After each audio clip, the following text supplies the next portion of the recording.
Bonjour. Aujourd'hui, cette présentation porte sur la sécurité en basketball. Le basketball est un sport très populaire, surtout dans les écoles, mais c'est aussi un sport très rapide. Il y a beaucoup de mouvements, beaucoup de sauts et des changements de direction soudains et parfois des contacts entre joueurs.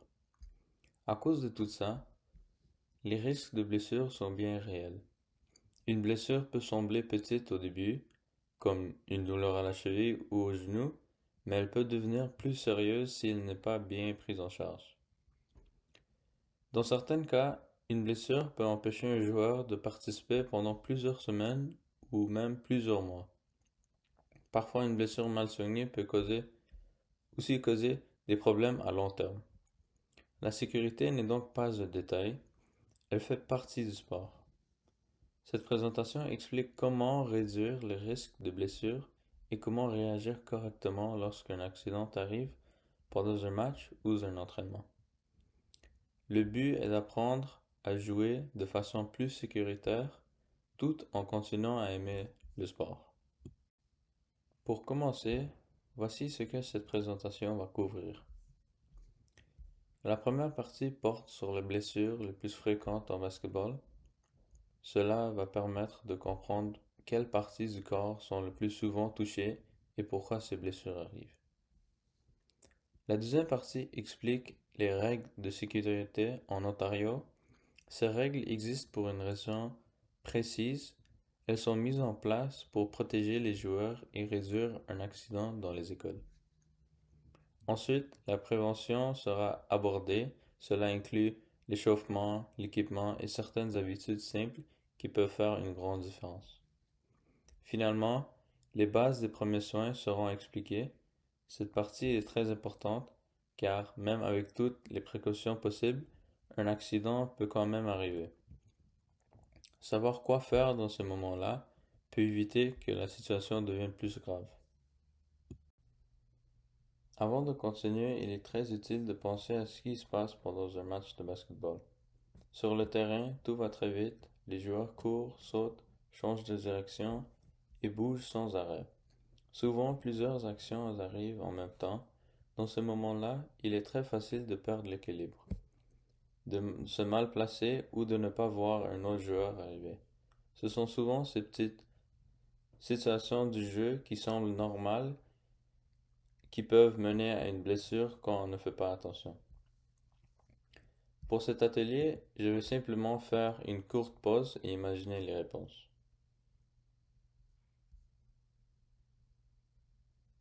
Ok, parfait. Dans plusieurs situations, une blessure peut arriver sans prévenir.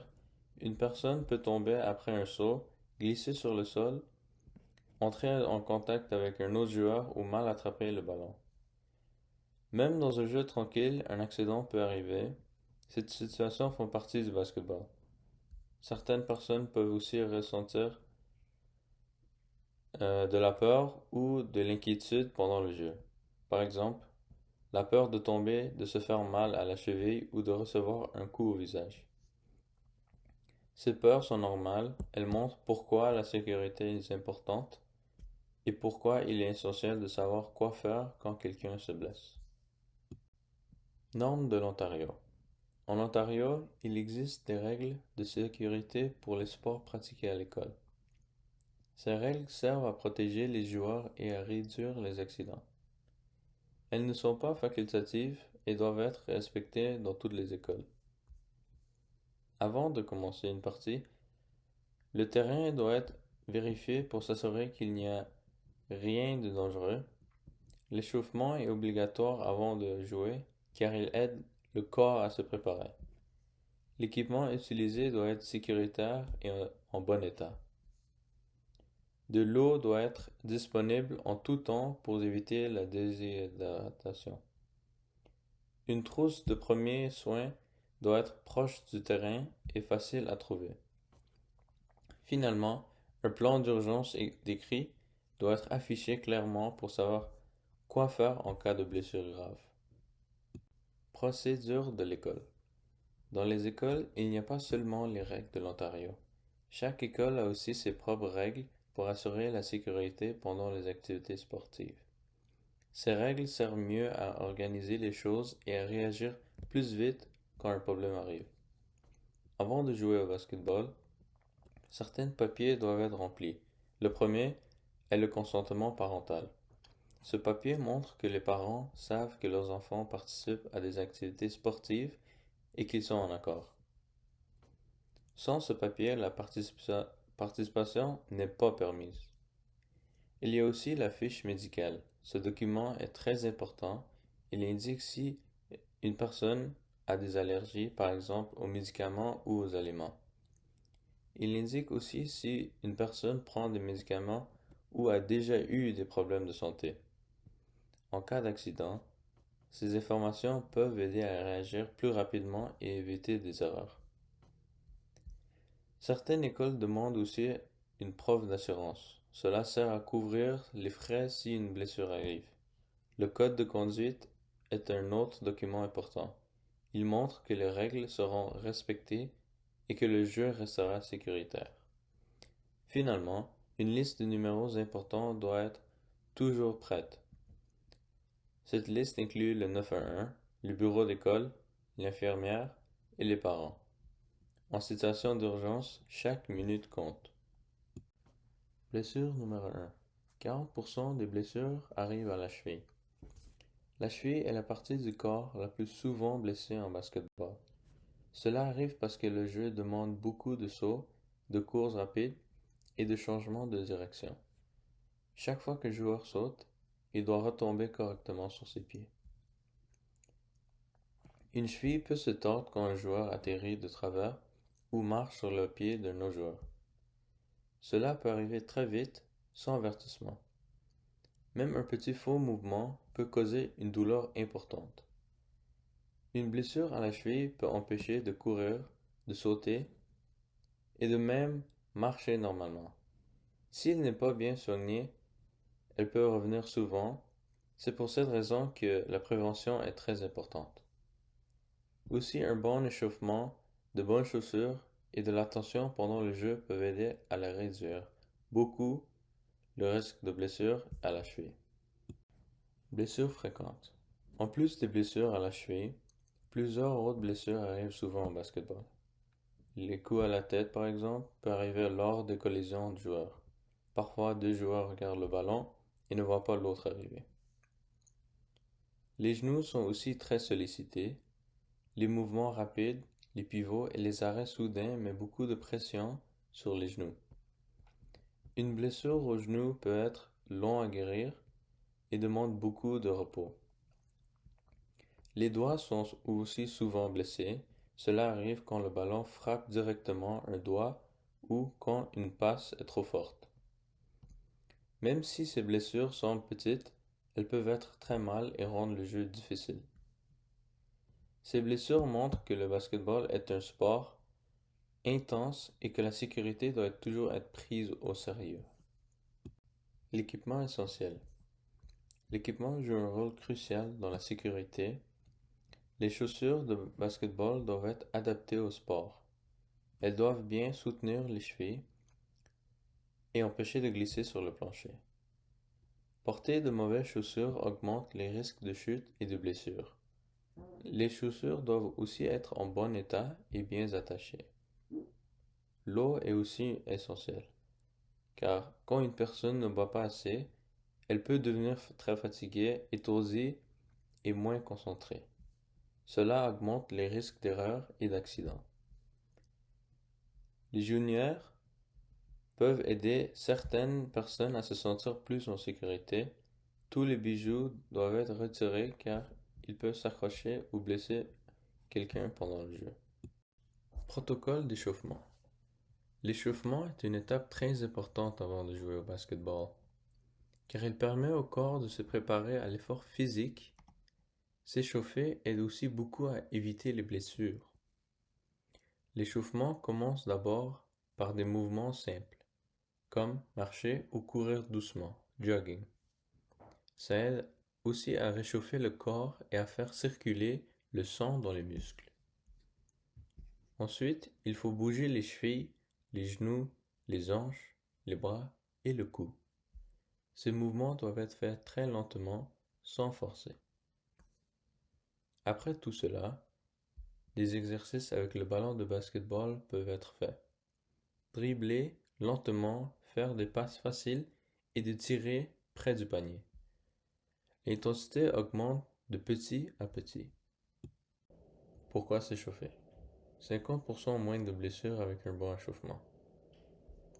L'échauffement sert avant tout à préparer le corps au mouvement.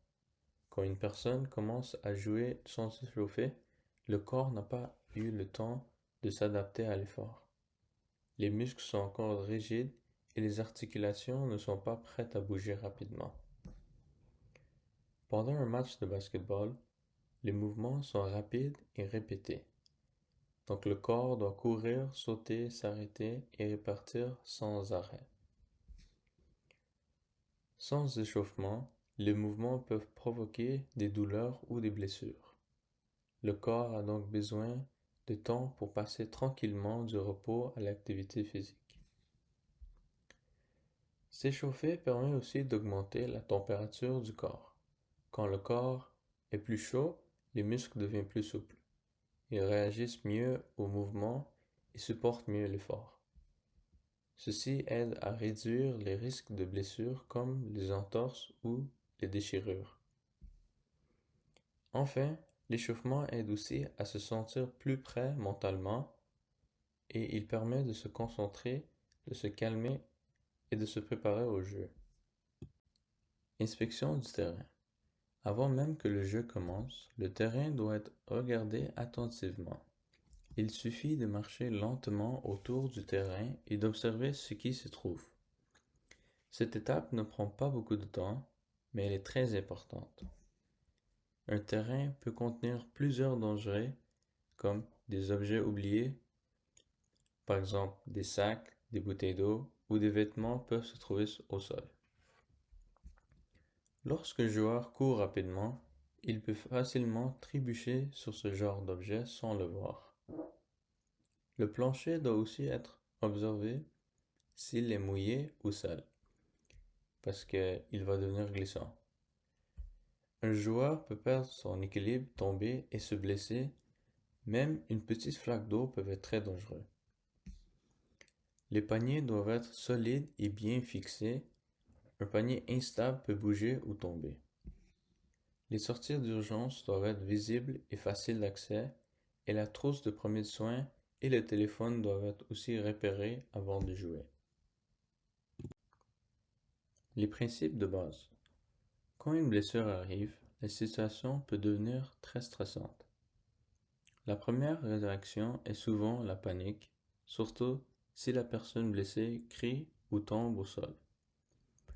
Pourtant, rester calme est la chose la plus importante à faire. Il faut d'abord regarder ce qui se passe. Est-ce que la personne peut bouger? Est-ce qu'elle parle normalement? Est-ce qu'il y a du sang? Ces questions simples aident à comprendre la situation. Ensuite, le jeu doit être arrêté si nécessaire. Continuer de jouer pendant qu'une personne est blessée peut être dangereux pour elle et pour les autres. Créer un espace sécuritaire autour de la personne blessée est très essentiel, je dirais, car un adulte responsable doit être averti immédiatement. Il ne faut pas essayer de régler la situation seul. En attendant l'aide, il est important d'éviter de bouger la personne si ce n'est pas nécessaire. Protocole d'urgence. Quand une situation grave arrive pendant un match ou un entraînement, il est important de réagir de façon organisée. Un protocole d'urgence sert justement à éviter la confusion et les mauvaises décisions. Chaque étape a un but précis. Donc la première chose à faire est d'arrêter le jeu immédiatement. Le jeu ne doit jamais continuer quand une personne est blessée gravement, car cela permet d'éviter d'autres accidents et de créer un espace sécuritaire autour de la personne blessée. Ensuite, il faut regarder rapidement l'état de la personne. Donc, est-ce qu'elle respire normalement? Est-ce qu'elle répond quand on lui parle? est-ce qu'elle peut se bouger? Ces observations aident à décider si la situation est une urgence médicale. Si la blessure semble grave, le 911 doit être appelé sans hésitation. Il vaut toujours mieux appeler trop tôt que de trop tard. Pendant ce temps, une personne doit rester avec la personne blessée pour la rassurer et surveiller son état. Les parents doivent être contactés dès que possible. Ils doivent être informés de ce qui s'est passé et des actions prises. Le protocole d'urgence permet de réagir calmement et efficacement à ces types de situations. Protocole RICE. Le protocole RICE est une méthode simple utilisée pour certaines blessures courantes, surtout aux chevilles, aux genoux ou aux poignets. Même s'il est simple, chaque étape doit être comprise. La première étape est le repos. Comme le R signifie arrêter toute activité immédiatement. Continuer à jouer malgré la douleur peut aggraver la blessure et rallonger le temps de guérison. La deuxième étape est la glace. La glace aide à réduire la douleur et l'enflure. Elle doit toujours être placée dans un linge ou une serviette, jamais directement sur la peau. La glace est utilisée pendant une courte période, puis retirée. La troisième étape est la compression. Un bandage élastique peut être utilisé pour soutenir la zone blessée. Le bandage ne doit pas être trop serré, il doit soutenir sans couper la circulation. La dernière étape est l'élévation. Garder la partie blessée plus haute que le cœur aide à réduire l'enflure.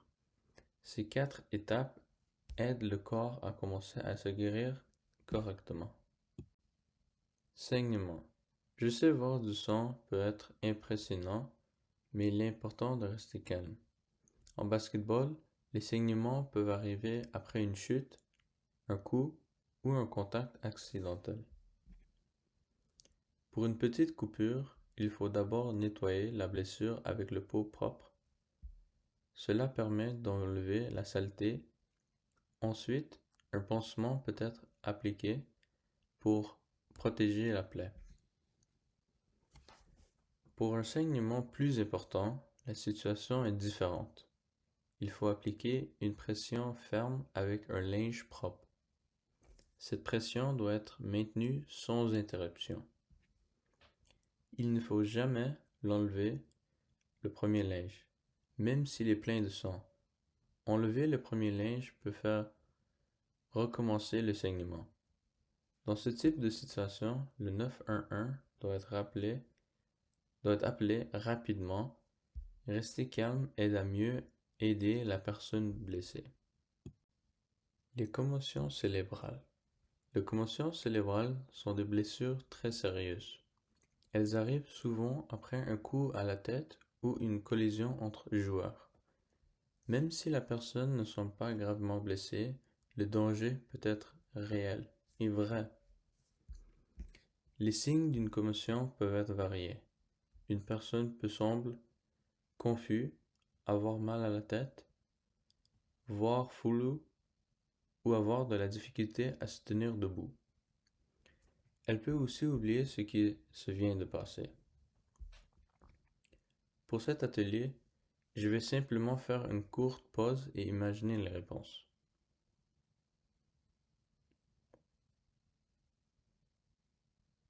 Parfait.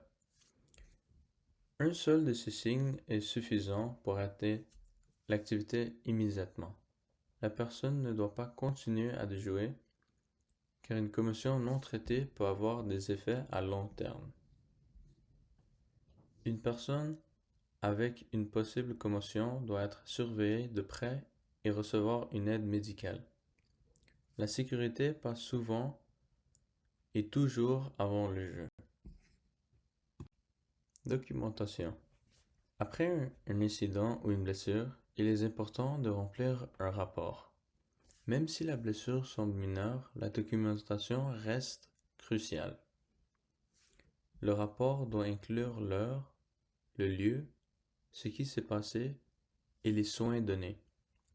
Ces informations permettent de garder une trace claire de l'événement.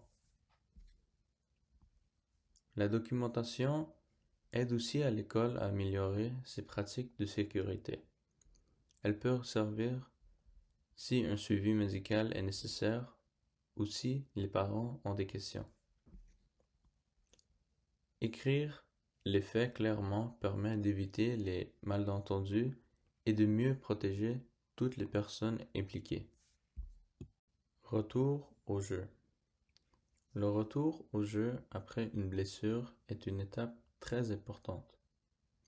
Même si une personne se sent mieux, ceci ne veut pas dire que le corps est complètement prêt à reprendre le basketball.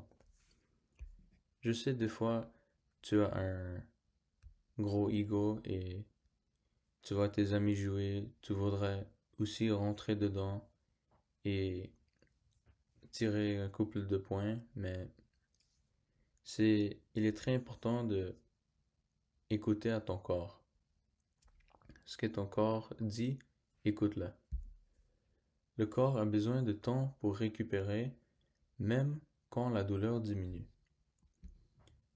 Après une blessure, certaines parties du corps peuvent rester fragiles, les muscles peuvent être plus faibles et les articulations peuvent être moins stables. Si une personne recommence à jouer trop vite, elle risque de se blesser à nouveau. Donc souvent, la deuxième blessure est plus grave que la première. C'est pour cette raison qu'il est important de suivre les règles de retour au jeu. Dans plusieurs cas, une autorisation médicale est demandée.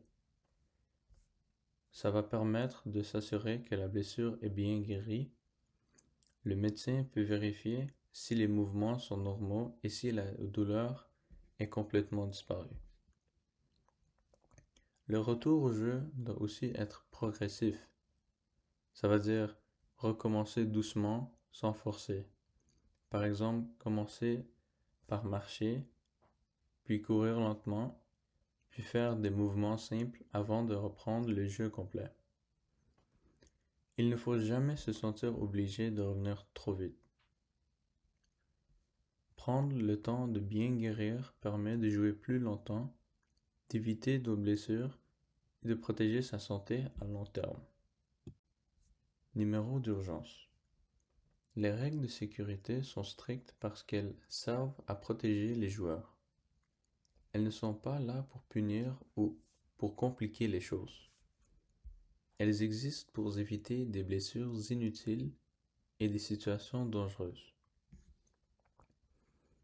Quand une règle dit qu'une personne ne peut pas jouer, cette règle doit être respectée, même si la personne est prête et se sent prête. Même s'il veut jouer, la sécurité passe avant tout. Ignorer une règle peut mettre la santé en danger. Les parents, les entraîneurs et l'école ont tous un rôle à jouer. Ils doivent travailler ensemble pour s'assurer que les règles sont suivies et que la communication est très importante dans ces situations. Respecter les règles de sécurité montre aussi du respect envers les autres joueurs. Jouer de façon sécuritaire protège seulement soi-même, mais aussi les autres sur le terrain. Les règles strictes permettent de créer un environnement plus sécuritaire et plus agréable pour tout le monde. Quiz final. Comme je l'ai dit avant pour cet atelier, je vais faire une courte pause et vous laisser imaginer les réponses.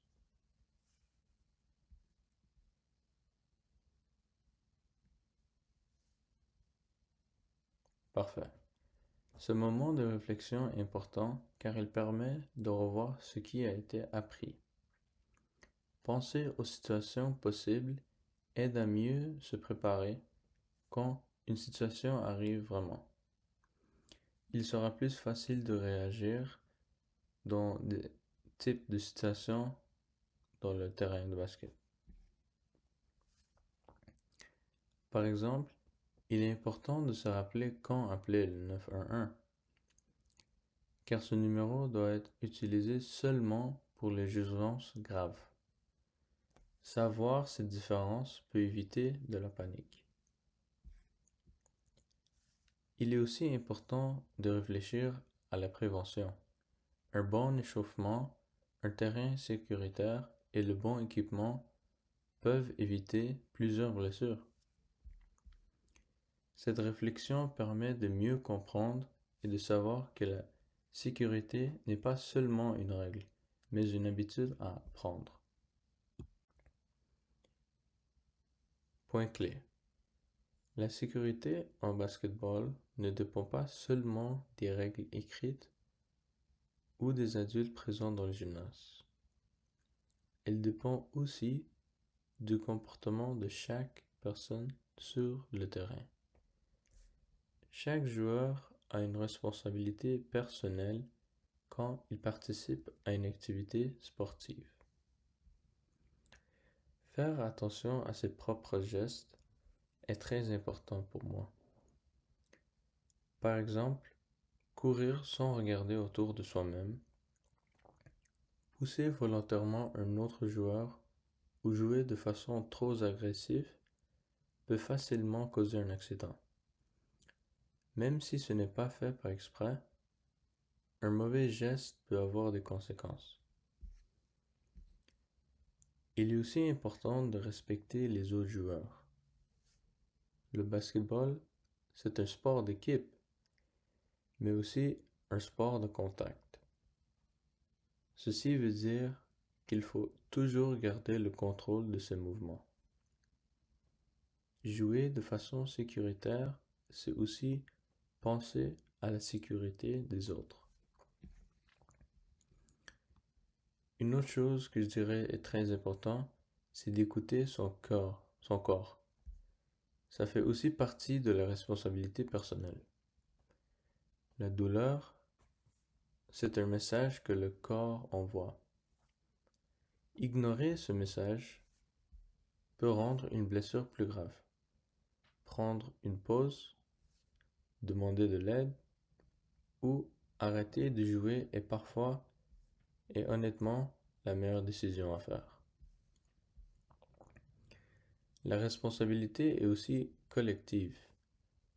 Aider un coéquipier blessé, prévenir un adulte, arrêter le jeu quand quelque chose semble dangereux sont des gestes simples mais très importants. Quand tout le monde fait attention, le jeu devient plus sécuritaire et plus agréable pour tout le monde. La sécurité en basketball est un élément essentiel pour pouvoir pratiquer ce sport dans de bonnes conditions. Le basketball, c'est un sport rapide, c'est dynamique et c'est très physique. Même s'il est amusant et motivant, il peut devenir dangereux si certaines règles ne sont pas bien respectées. Tout au long de cet atelier, plusieurs points importants ont été abordés, comme l'échauffement permet de préparer le corps et de réduire le risque de blessure. L'inspection du terrain aide à repérer les dangers avant qu'un accident arrive.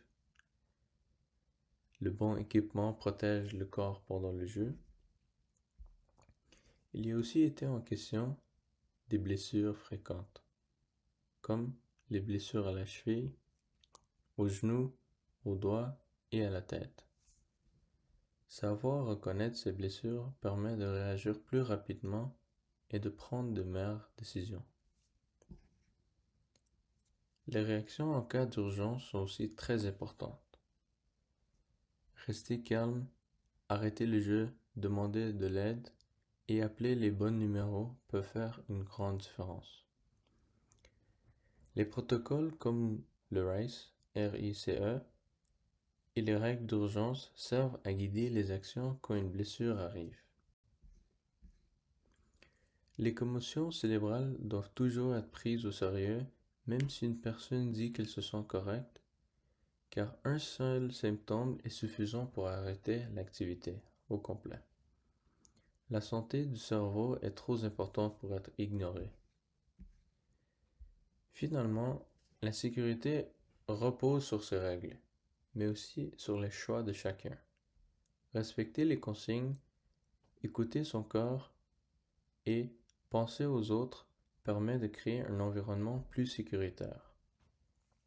La sécurité aide non seulement à éviter les blessures, mais aussi à profiter pleinement du basketball. En appliquant ces principes, le basketball peut rester un sport sécuritaire, agréable et accessible à tous, aujourd'hui et dans le futur. Merci honnêtement de m'avoir écouté. Je sais c'était très long, mais j'espère que tu as appris beaucoup de cet atelier et à la prochaine les amis.